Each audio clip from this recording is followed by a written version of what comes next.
I acknowledge the Whadjuk Noongar people of this country and the Aboriginal and Torres Strait Islander people throughout this vast country, past, present and emerging, elders and custodians of the lands on which we dwell, who have maintained this country since time immemorial. And so then I'll be guiding this meditation in relation to the elements. We talk about 6 elements. Anyway, I'll guide the meditation and we can do our best.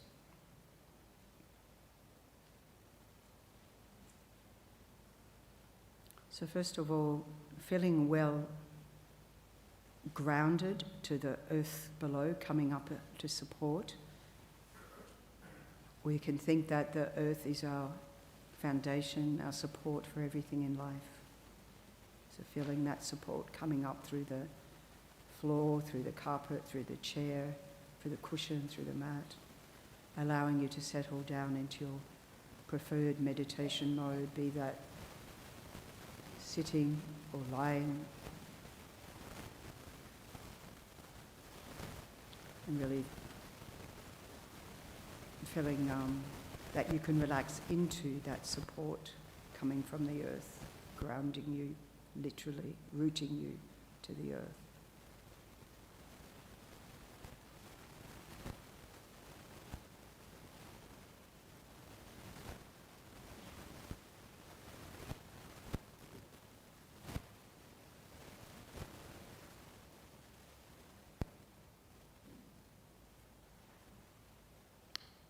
Bringing your awareness into the space of the body, inviting it to withdraw from the sensory input around us that we engage with throughout the day, giving a break to our senses so they can just take a rest. Your eyes can just be soft in the sockets. Whether you have your eyes open, closed, or somewhere in between is up to you, whatever's most comfortable. But really feeling the weight of the eyes like sinking, pebbles sinking into a deep lake, into stillness, softness.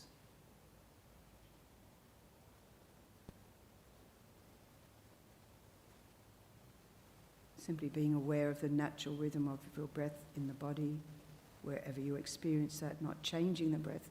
The body knows perfectly how to breathe, doing a great job so far, so just allow it to invite the mind to settle, to savour each moment of the breath in and out, the stillness between breaths, just as it is.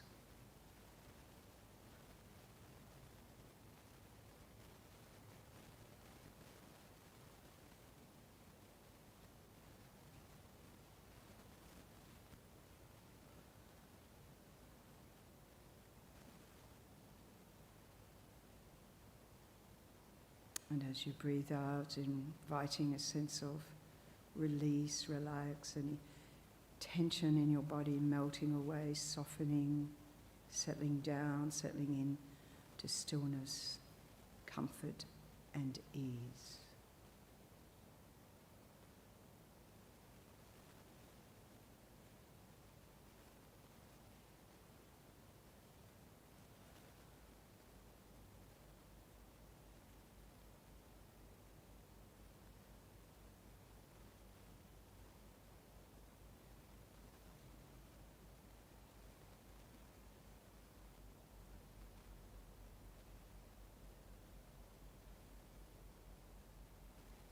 And any time there's a sort of pleasant sensation associated with the breath, associated with settling in, settling down, with being here, just savour that moment. Don't try and go looking for it. It'll pass, but enjoy it while it's there so that more and more we associate with our meditation practice this sense of feeling of well-being, balance, quiescence, stillness.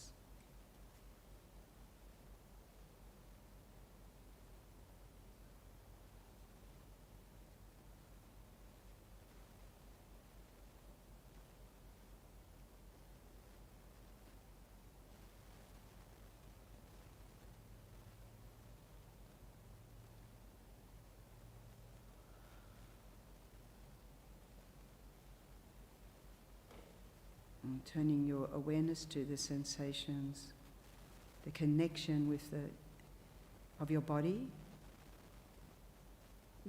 maybe with your clothes, with the chair, with the floor, with the mat, cushion.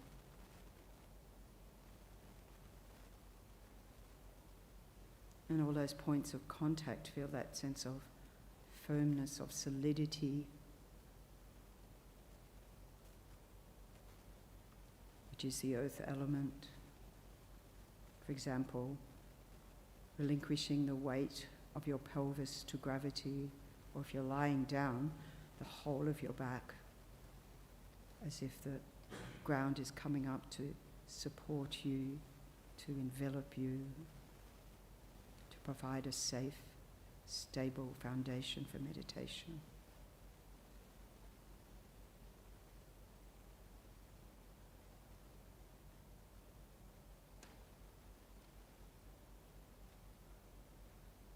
And you can think about all the other earth element qualities of the body associated with the earth element through the muscles, the bones, from the very big ones to the teeny tiny ones, the teeth, the hair, the cuticles, to all the hard bits of the body, the earth element.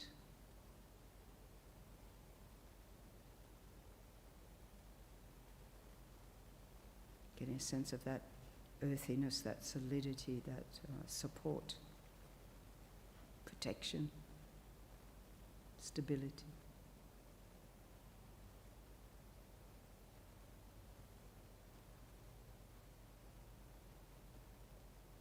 And think that the earth element in the body is not independent from the earth element externally. We walk on the ground, we lie on the ground, we eat the foods grown in the earth, we digest those, so we take them into our body, they become all the parts of our body.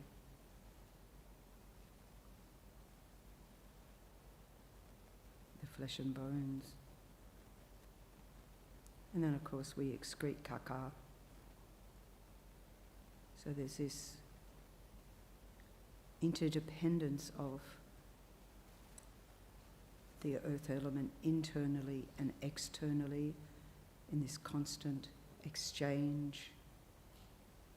We could say that this body is in constant flux in that way, which part of the body, which is the earth element.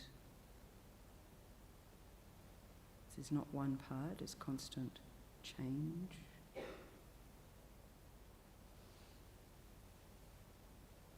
And even if we think that the extremities of our body, the skin, the largest organ, and we sort of get a sense of defining the body as ending there, but really does it? Because, day by day, everything we brush up against and we leave all these dead cells brushing off. So there's no real definition between what is me and what is external to me. It's constantly changing. Just as like we cut our hair and nails.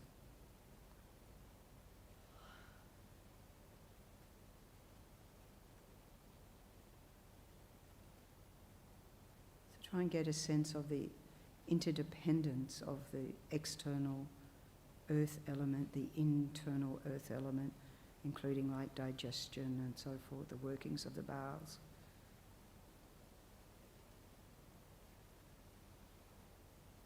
The building of muscle, of bone, of cartilage.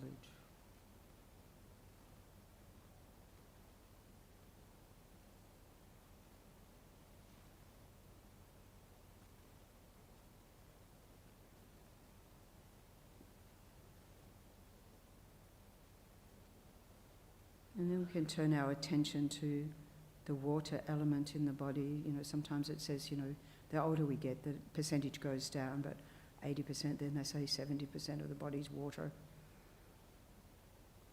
So think of the nature of fluidity in our body, in every cell, between cells, the saliva, the tear ducts, the mucus in the nasal cavity, or the cerebrospinal fluid we may not be aware of. We may not be aware of the blood pumping, but we are aware of the heartbeat pumping the blood.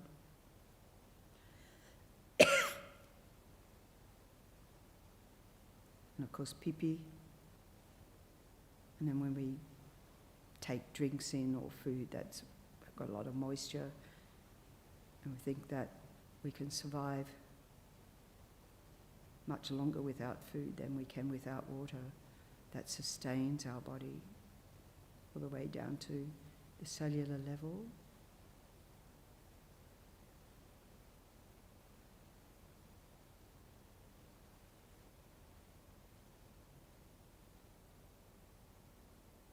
And then expelling the water through the urine, through the tears, through the pores of the skin, through sweat, saliva. So get a sense of that interdependence of the external water element, internal water element, maybe even like, you know, when we have a shower, we might either warm up or cool down.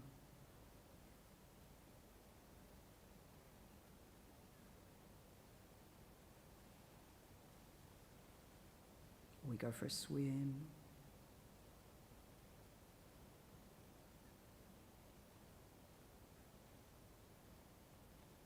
Feel the humidity, not so much in WA, but still some. Or rain on our skin. It's getting a sense of that fluidity of the water element within our body.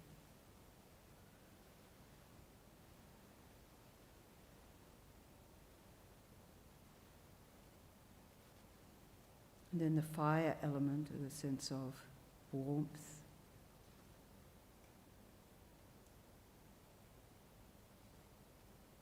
Particularly on a cold day like today. And how that is interdependent, the warmth, internally, externally. Depending on the temperature outside. But even right now, you can notice different parts of your body. Some are warmer, some are cooler, some are in between. Because we warm up putting on clothes, turning on a heater. The external sources of warmth, just like the sun, with its healing energy.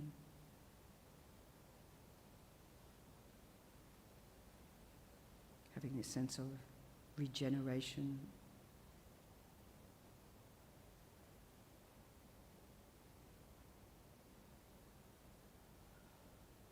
And how we lose that warmth when we get quite cold, or it radiates out from our body, or gets caught up in our digestion, or the warmth of the excrement and pee-pee and so forth. So again, feeling this interdependence of the external warmth, internal warmth. Just like in summertime where we have that heat radiating up off the pavement, off the bitumen, of buildings.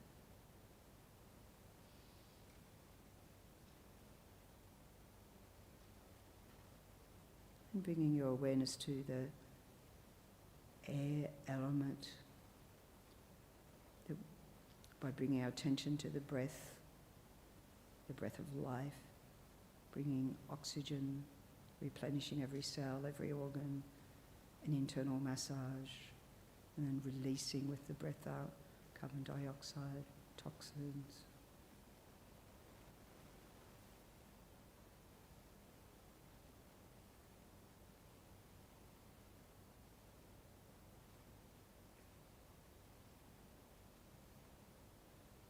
can think how much we share the air in this space around us. My breath out becomes your breath in.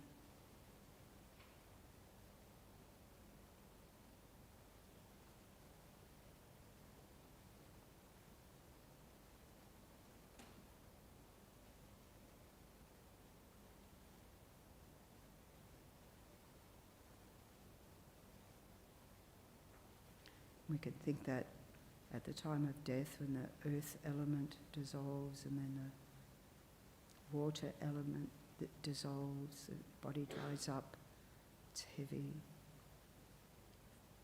brittle. The fire elements, the warmth from the body goes. And when the air element goes, we stop breathing. Then we can turn our mind to the element of space. We can think about the space externally in this room, the space between objects and people. But we reflect on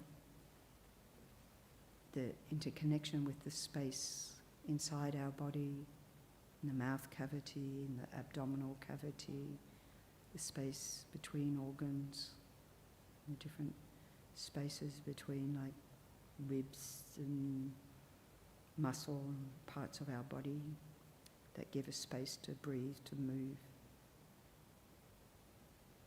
A sense of internal space, dependent on external space, to move through space.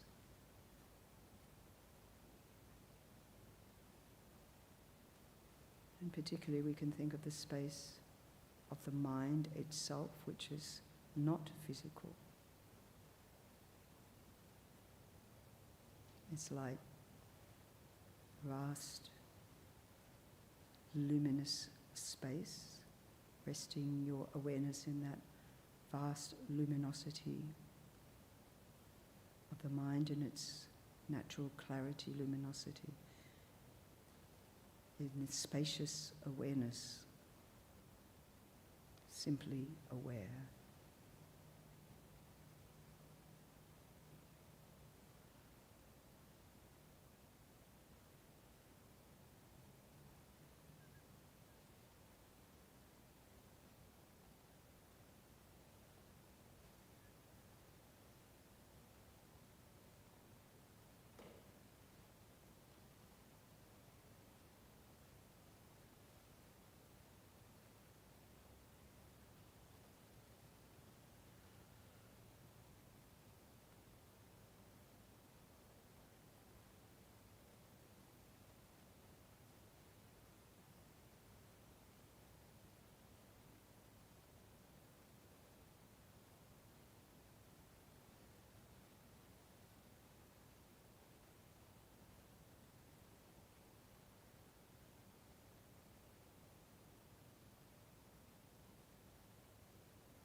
Resting in the peaceful stillness of the silent mind.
Thank you, Venerable Chokyi. That was beautiful. Now I just give you all a moment for those who need to go to the bathroom or move or get more cushions. Yeah. So I'll introduce Venerable Chokyi properly now. Now we have all the microphones working. And I'd also like to acknowledge Venerable Pika, who's joined us tonight. So Venerable Chokyi and Venerable Pika have come across from Hayagriva Buddhist Centre, which is in Kensington. Venerable Chokyi was ordained in 2006. Oh, don't say too much. Oh, okay. You're going to have to help me with the pronunciation. Kyabje Lama Zopa Rinpoche. Perfect. Ooh. She has held several senior posts at FPMT Centres in Australia and international positions within the FPMT. Remind me, FPMT. Foundation for the Preservation of the Mahayana Tradition. So all those questions about the difference between Theravada and Mahayana and Vajrayana from last week, Venerable Chokyi can answer them. Before coming to Perth, Venerable Chokyi was Spiritual Program Coordinator at the FPMT Centre in Sydney, Vajrayana Institute for 10 years, and in 2018 was appointed the Resident Western Teacher at Chenrezig Institute and FPMT Centre in Queensland. So without further ado, I'd invite Venerable Chokyi to give us a lovely Dharma talk this evening, aka environmental nun. Okay. I'll answer to anything Hey You's fine. So were there questions from last week?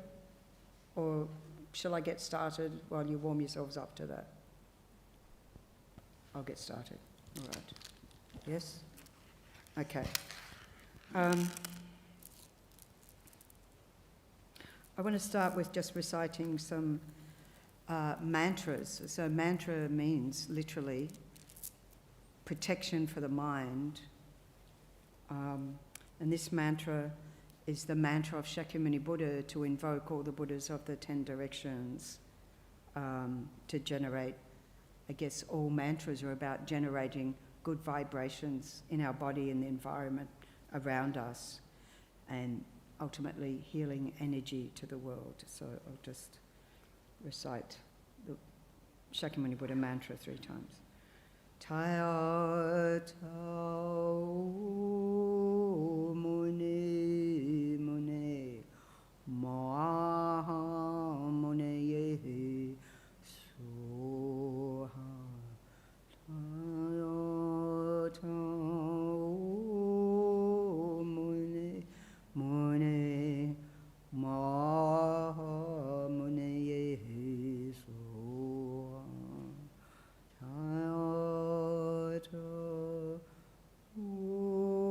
mune mune ma mune soha.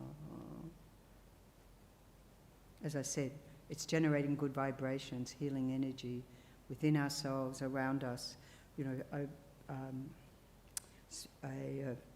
spend a lot of time visiting prisons and mental health facilities, and over north of Sydney, Morisset, I was at the forensic unit of what was actually part of Long Bay, and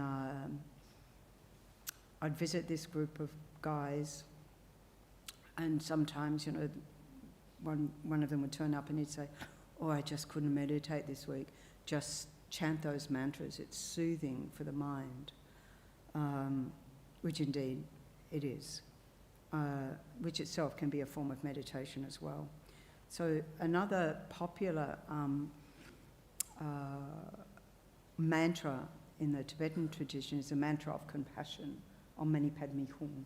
It's the shortest mantra. It's the one you see written on all the rocks when you see pictures of Tibet. I haven't been to Tibet, I've only seen the pictures, but many Tibetan Buddhist places, Om Mani Padme Hum, which is a mantra of compassion. And was a solar eclipse, because we also believe of the energy of things like eclipses and so forth generates certain energies in the world.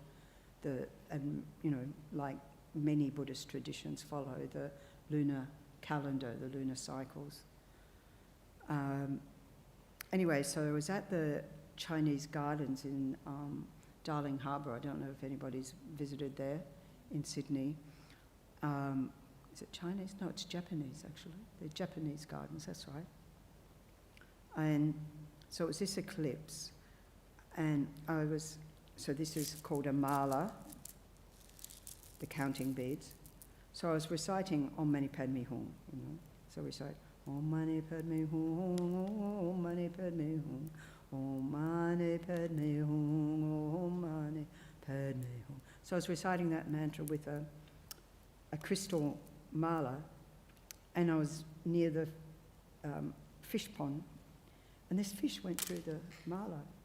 And I'm like, could you take a photo of that? I mean, the fish was through, right? So maybe we could say the fish was hooked by compassion, maybe. But I really it really did happen. I'm just saying it happened, and the fish went shoo. And it said if you recite 10 malas of that a day, then you won't be threatened by snakes. So when I moved up to Chenrezig Institute, of which there's quite a few snakes, I was just like, just chant Om Mani Padme Hum. I can't say I never encountered a snake, but I never was threatened by a snake. So I'm putting it down to Om Mani Padme Hum, Om Mani Padme Hum. I mean, brown snakes included, right? Come out of the Gompa one night, like going out the door, and underneath a planter box, and I could see the tail coming out this end. And I thought, just stick by the tail, because they can't move backwards. Snakes can't move backwards, so I just stayed where the tail was. Of course, then it scuttled off. So I didn't have to be fearful. You just have to use your wisdom as well as your Om Mani Padme Hum compassion mantras. Anyway, so I mention this because it has the mantra itself has a lot of significance. We regard the Dalai Lama as a Buddha of compassion in the world. And for the Dalai Lama's recent 90th birthday, we were invited to chant, accumulate Om Mani Padme Hum. When we were on that pilgrimage, me and Sandra were sitting next to each other, Om Mani Padme Hum, Om Mani Padme Hum.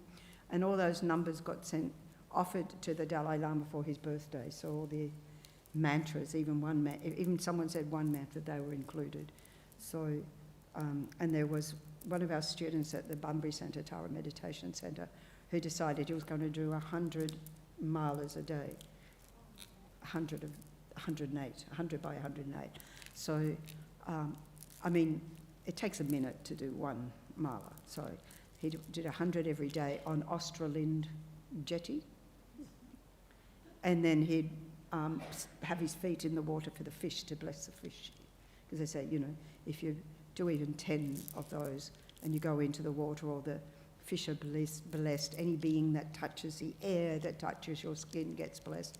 You don't have to believe this, but what it is really saying is you're really putting out positive energy in the world, the energy of compassion in the world, right? So in such a world as we have today, the more the better it would seem that we need.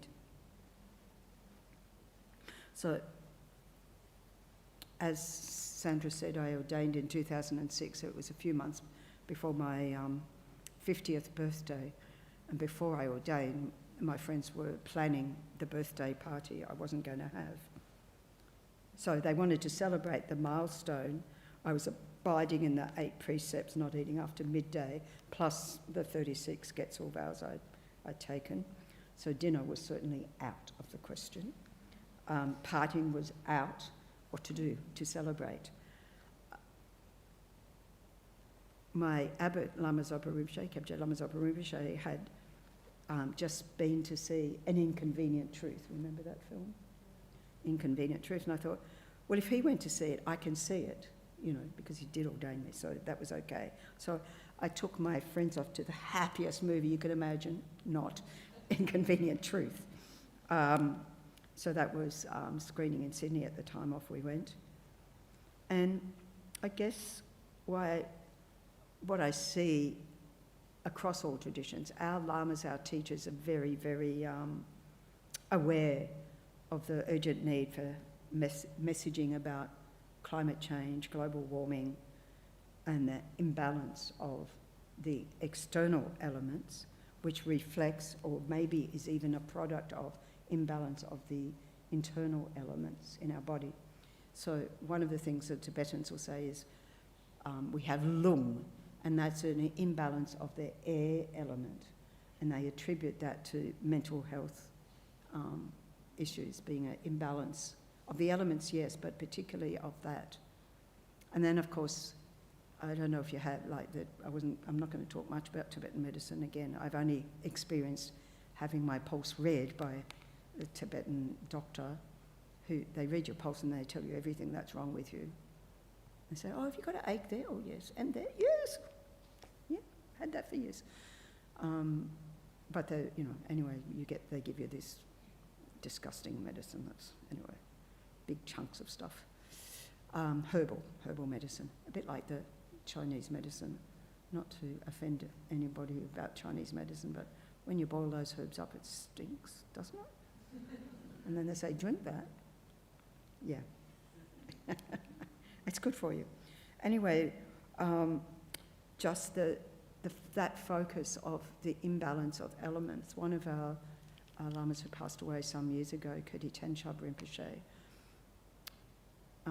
at one point the Dalai Lama advised him to go to the South Pole to do these practices to help realign the planet.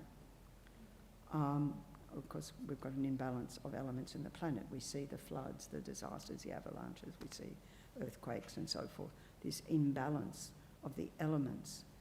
So many years ago, I worked in aid agencies, and I was in the Philippines, and I was in a church, and this Filipino woman came. She says, I don't know what God's got against us, you know. We're having landslides, we're having floods, we're having this or that. But the thing is, it's not God doing it. It's humans creating, you know, or at least we're contributing vastly to this imbalance. So in early 2020, we know what happened in early 2020, COVID came along. Actually, I remember I'd been in, I wasn't yet living here, but I'd been asked to come and fill in for the teacher in January at Hayagriva. And I remember thinking at the beginning of February, am I going to get back? Am I going to get out of WA? Little did I know it was going to be very hard to get back in. Fortress WA, it took another 18 months to get back in, but I'm still here. But anyway, so Lama Zopa Rinpoche gave us these transmissions, we say, these prayers to say in relation to COVID and to the environment. And they were from Tantong Gyalpo. So Tantong Gyalpo was in the 13th century in Tibet. He was a great architect. He was a great doctor. He was great at everything. He built many of the iron bridges, designed and built many of the iron bridges in Tibet and Bhutan and so forth. Some of the construction's still there today. Anyway, he was at this Sakya monastery, which had an epidemic. And it was only, none of the medicines were working, nothing was working. Only these prayers that he composed worked. So we were given the transmission of these prayers for being liberating from disease, from famine, from war, conflict, in response to the pandemic. And Lama Zopa at the time predicted that on top of COVID, we'll have famine, the whole world will be at war with the whole world from a personal to a global level. And the following week, the WHO said, made a similar prediction about global famine, which was just like, sort of validated by science, and you're like, oh, wake up. So in relation to that, in the 1990s, I was working for the Australian Freedom from Hunger campaign, and the slogan was, there's enough food in the world for people's needs, not for people's greed. And then subsequently that we merged with what's today Oxfam, where it became a bit more political. Poverty is structural and deliberate. In other words, the issue was about distribution of resources, not the amount of resources that we had to share. So as part of that job, I was in Namibia in 1990, and it was when it was just gaining independence from South Africa, and you saw the stark poverty, no running water, and yet there were diamonds being mined, but nobody saw the profits of that in the country, and it was semi-desert and so forth. And today, for example, we see that poverty along with homelessness, the hikes in groceries, people opting for cheaper food, going for cheaper food, a lot of it nutrition-less fast foods. So it seems it's always the poorest people who are hit the hardest.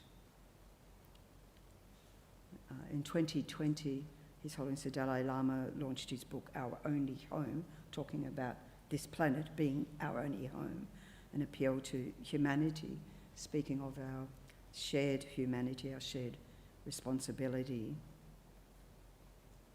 to take care of this planet and all its inhabitants. And I think this is unique to us as Buddhists, isn't it? Not just the human beings, but all the inhabitants of the earth, to care for each other, the sacred earth and its sacred people. And thinking that the human population is 0.01% of the whole entire living beings on this planet, and yet we seem to cause the most destruction. So if you look at something like, I remember reading years ago, The Living Earth, which talked about beings being found, sentient beings further down into the earth, like further down into the earth, miles down, more and more, living beings. So particularly like as a Mahayana practitioner, where it's like our aspiration is to benefit all sentient beings without exception. Of course, we're not aware of that, but how much am I even benefiting my own family, my own community, being kind, being wise, being compassionate, being patient, being understanding. And this is not to beat ourselves up. We should be delighting that here we are, Dharma practitioners together, wanting to make a difference within ourselves, within the world we share, right? So this is amazingly wonderful.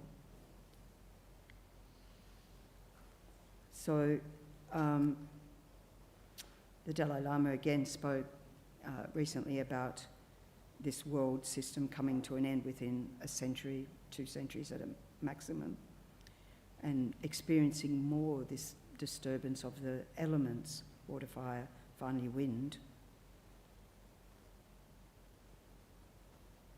However, as His Holiness says, if we work on transforming our minds, because we have, while we can chant, say mantras, offer prayers and so forth, it does have an effect on the environment, but is it happening, we might say, fast enough? But if we transform our mind, we are transformed forever, isn't it? And this is what we do in meditation. We're working on our mind. We're working on transforming ourselves, so that, as the Dalai Lama says, even if the world does come to an end, we can ourselves be living in a pure land. We can observe that destruction but not be caught up in it, but not being complacent, because if you're not overwhelmed by something, you're more able to do something about it. You're more able to say, take a step back and go, oh, here I can help, rather than feeling like we're drowning in the craziness of this world today, yeah? Well, I feel that a lot of the time. I don't know about you. So we're, as human beings, we're the only ones who have the intelligence, the capacity to change this story. Charles Darwin said, we are hardwired for compassion. We can't help but help. So as Dharma practitioners, we have that spiritual imperative, that compassion naturally in abundance. We have a sense of social duty, social responsibility. So, as I often say to myself, if not me, who? If not now, when? I think that's a really good phrase. What is it that I can do?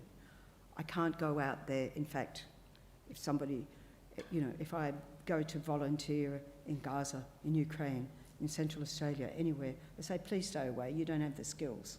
You're just going to create another problem. But what I can do is offer my support, and if that, as a nun, is offering my support through prayers, through answering people's emails, through, offering solace, through being supportive in whatever way possible, that's really, really important. Our heart-to-heart connection with each other is the most important thing, isn't it? And I also wonder, in the light of global warming, how far does it have to get? How much warning do we need? I was at university in the 70s in Canberra and part of the Friends of the Earth, movement against uranium mining and so forth. And the warning there was that in 50 years' time, which is like now, we'll experience global warming, the global warming we're having. You don't have to tell the farmers up north. They're saying, you don't have to tell us it's coming. It's here, right here on my farm, right now.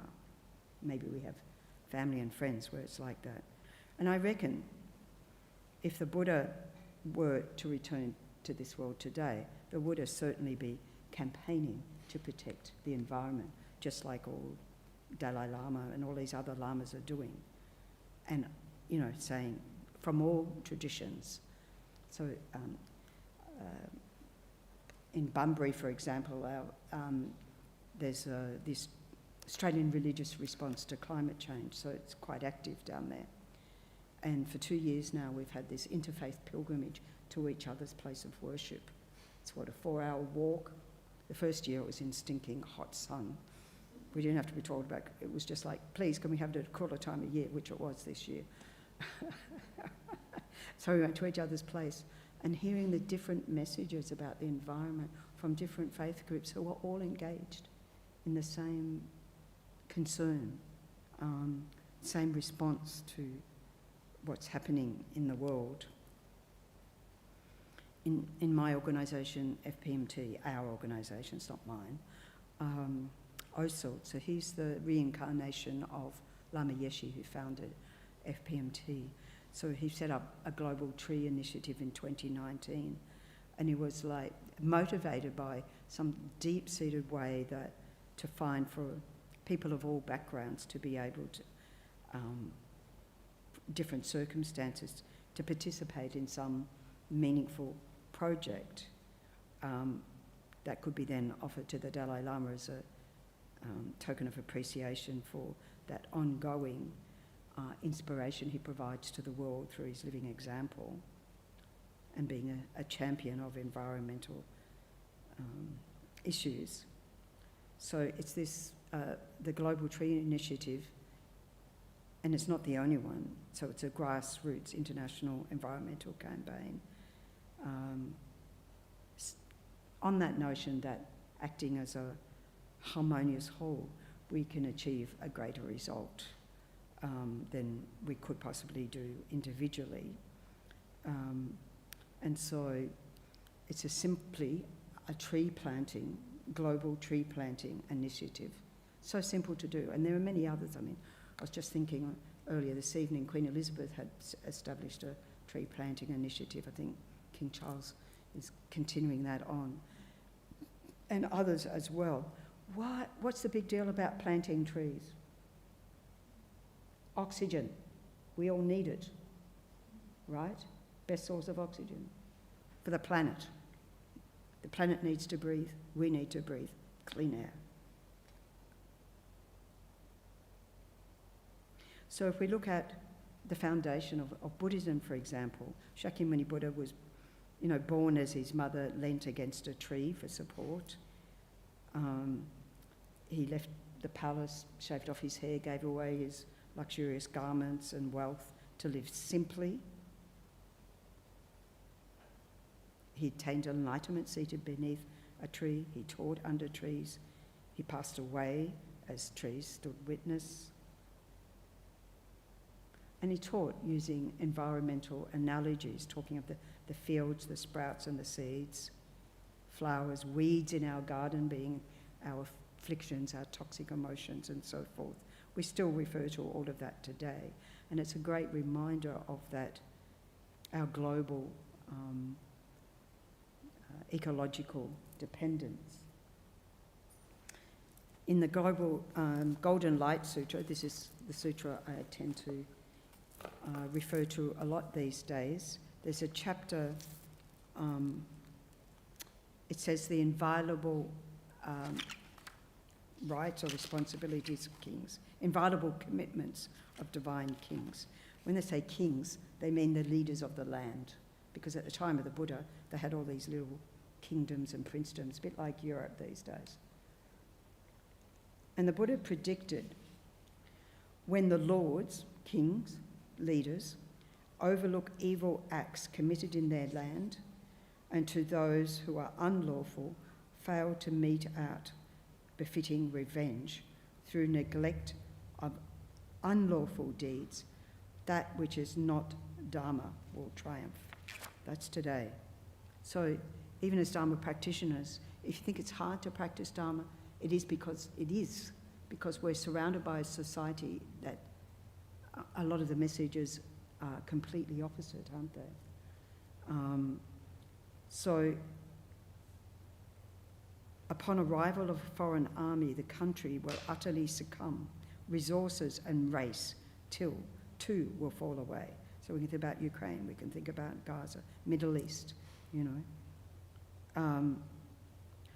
When a king does not perform the functions for which kingship has been bestowed, he demolishes his own realm as the elephant lord destroys a lotus pond. Unfavourable winds will rise, unfavourable rains will fall. Just talk to the people over east with the floods. The sun and moon will be unfavourable, and likewise planets and stars. Where a king is negligent, famine will descend upon the land. Seeds, crops, flowers and fruits will cease to grow and flourish. When a king overlooks those who do wrong in his realm, unhappiness will befall.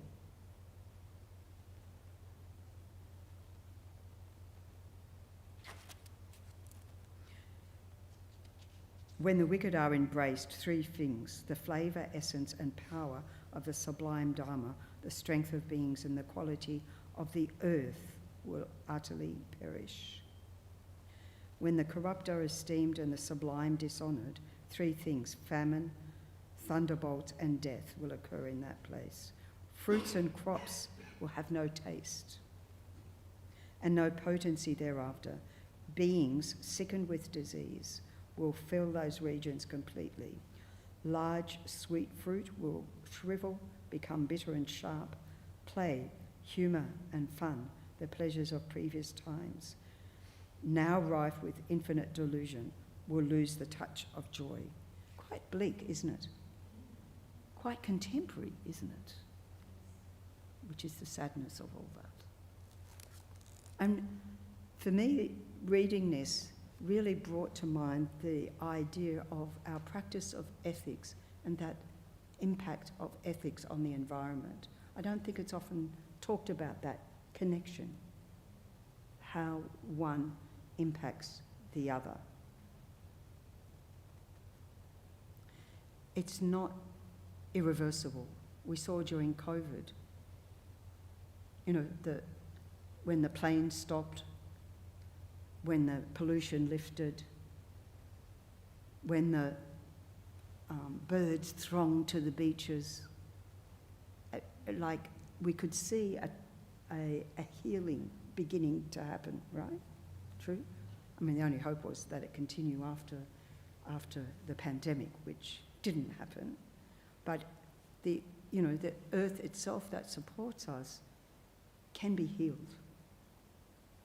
It's up to the will to do that.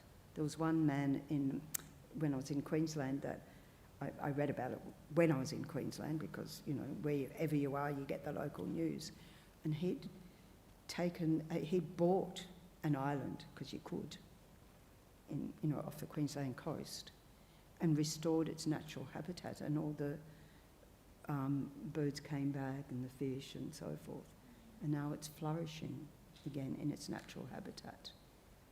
Okay, he had enough money to buy an island. Maybe it wasn't much because it wasn't in very good shape. But it's very inspiring stories like that. In our tradition, we often recite this dedication chapter from Shantideva's Bodhisattva's Way of Life. May all beings everywhere plagued by sufferings of body and mind obtain an ocean of happiness and joy by virtue of my merits. May low living creatures suffer, commit evil, or ever fall ill. May no one be afraid or belittled, with a mind weighed down by depression. May the naked find clothing, the hungry find food. May the thirsty find water and delicious drinks. May there be timely rains, bountiful harvests. May all medicines be effective and wholesome prayers bear fruit. May all who are sick and ill quickly be freed from their ailments. Whatever diseases there are in the world, may they never occur again. May the frightened cease to be afraid, and those bound be freed. May the powerless find power, and may people think of benefiting each other. So this was an 8th century appeal to humanity, true humanity, which is caring for each other without the politics. You think we can do it? That's our aim. So what are we doing to make this a reality 1,300 years later?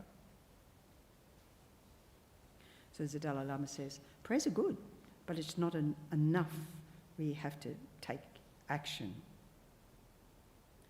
The Dalai Lama says, I believe every individual has a duty to help guide our global family in the right direction. This is not a guilt trip for what we are not doing. Simply, it's a question of survival, because this beautiful blue planet is our only home. So maybe you're already doing things in your life, thinking about how we can live more simply so others can simply live. Downsizing, tiny houses, I don't know. At the moment, I'm wishing I was much better at Marie Kondo's declutter. Be content with less. I mean, this is all in the Buddha's teaching, isn't it? Be content with what we have. So we could say, saving the environment is our collective responsibility. That, for example, we see so many examples with each passing day. For example, the Pacific Islands are disappearing into the sea. There's the extinction of species accelerating at alarming proportions. A aggravated water shortage has affected the entire European continent.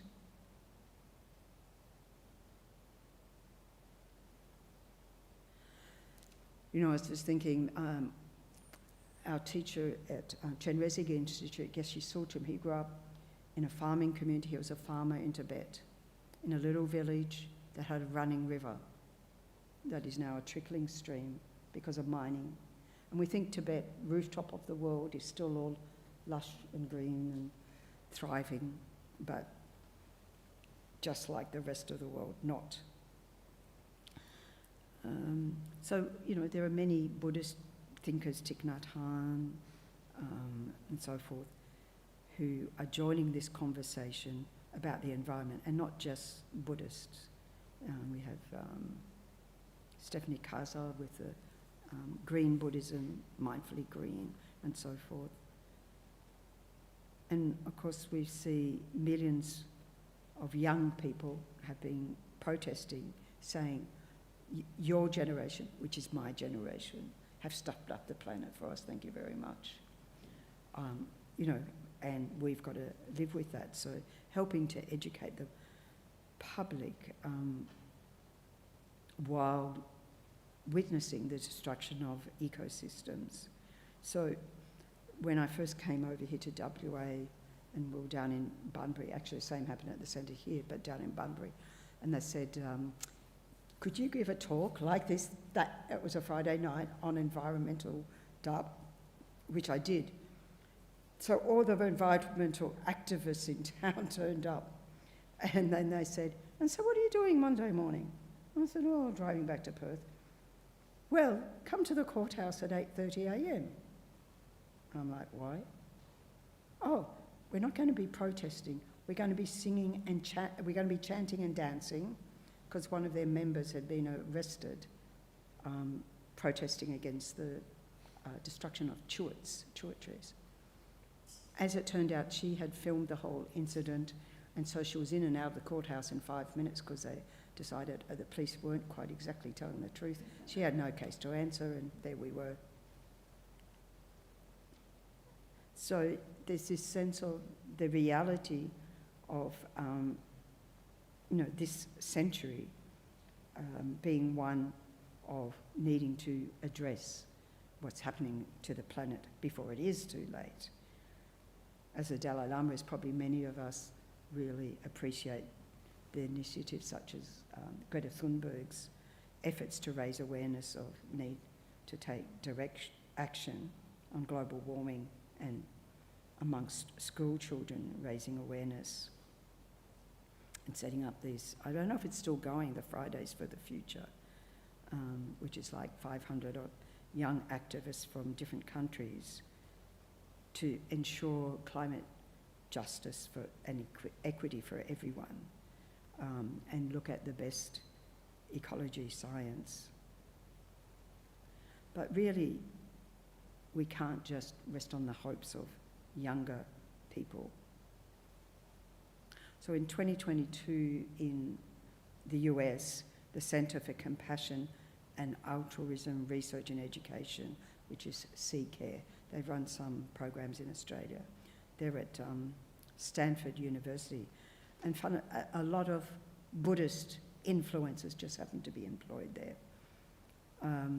Work together with a similar centre in the University of Edinburgh and their Global Compassion Initiative, and co-hosted an event realising a compassionate planet, bringing the science, compassion science, in dialogue with climate science to catalyse compassionate action for the world. And similarly, in our organisation, there are these global planet summits. There was one last year and there's one this year. The one this year, which I think is next month, is actually going to be online, whereas last year it was just in the UK. So, seeing that as Buddhists, that we're finding a place and a way to be able to embrace action around in the environment, messaging around that. As the Dalai Lama says, ignorance is the number one enemy, and advocating for not just talking but acting.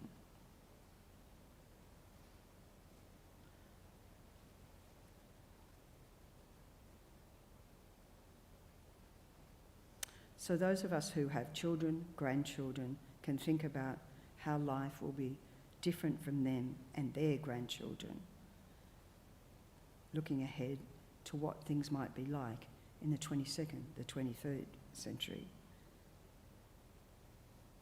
And look at how climate change is actually affecting right now our poorest communities worldwide. But really, it won't be long before we all feel it.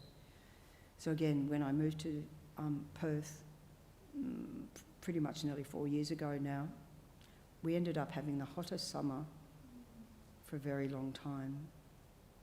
So everyone told me, oh, it gets hot in December, but wait till February. It was already 45 in December, and I'm like, you've got to be joking. Who on earth would want to live here?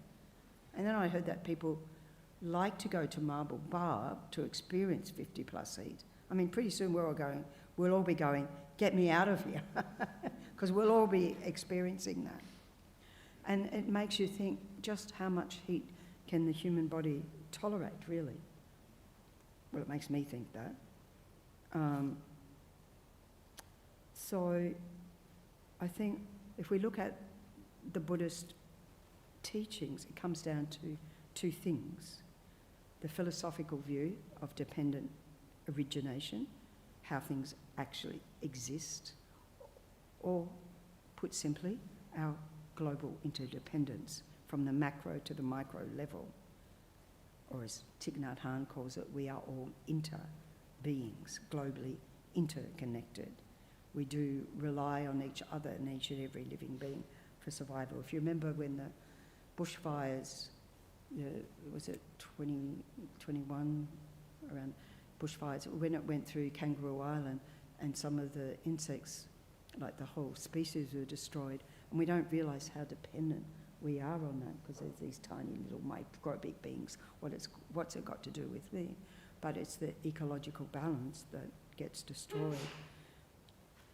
So both that, we're dependent on every living being for our survival, and ahimsa, non-violence, do no harm, quite simply. And we extend that non-harm to the environment.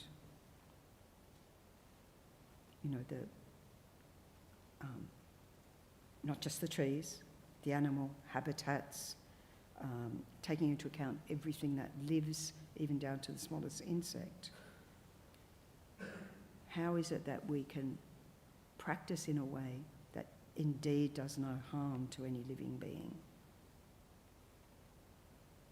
All living beings have Buddha nature, all have the right to coexist, the right to share this planet, which is also their only home, without fear and in safety.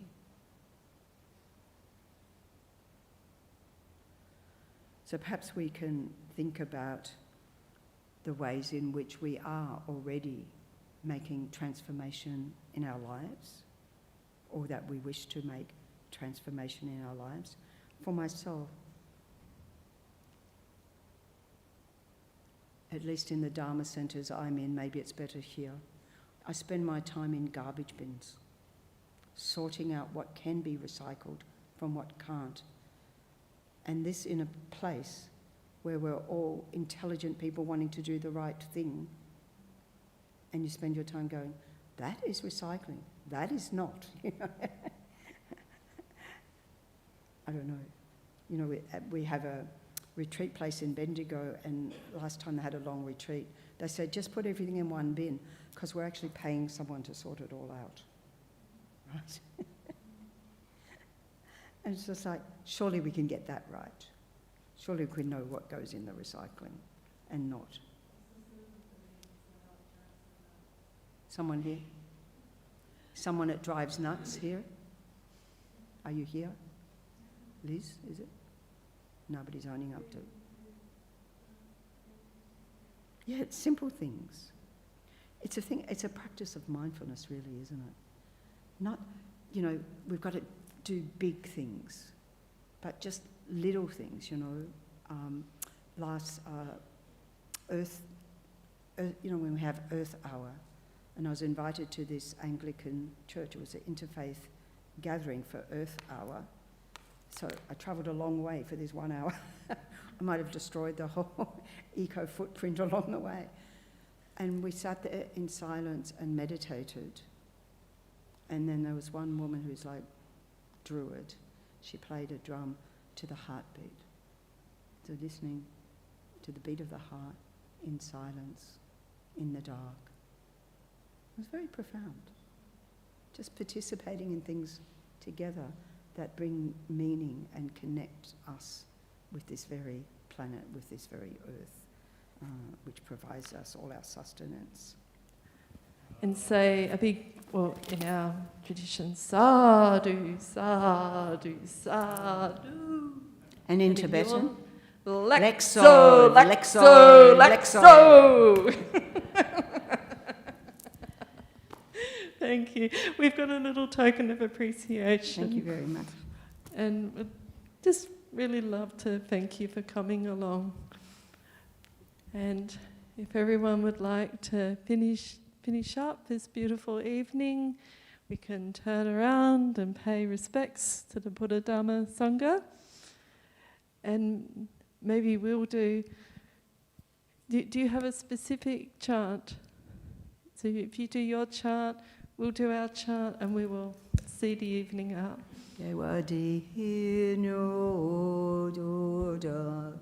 Lama Sangye Rugyone Truwa Chikyam Mahalupa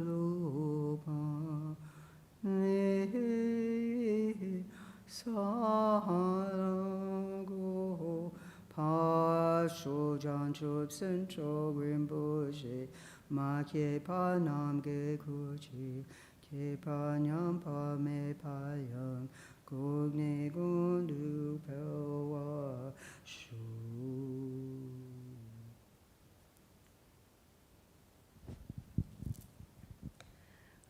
Okay, Theravadan friends, we've got to make ours musical.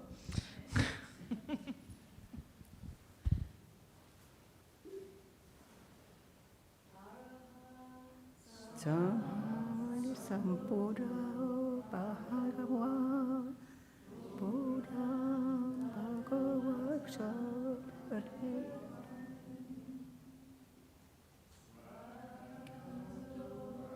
Bhagavato Dhammo Dhammam Sam Ate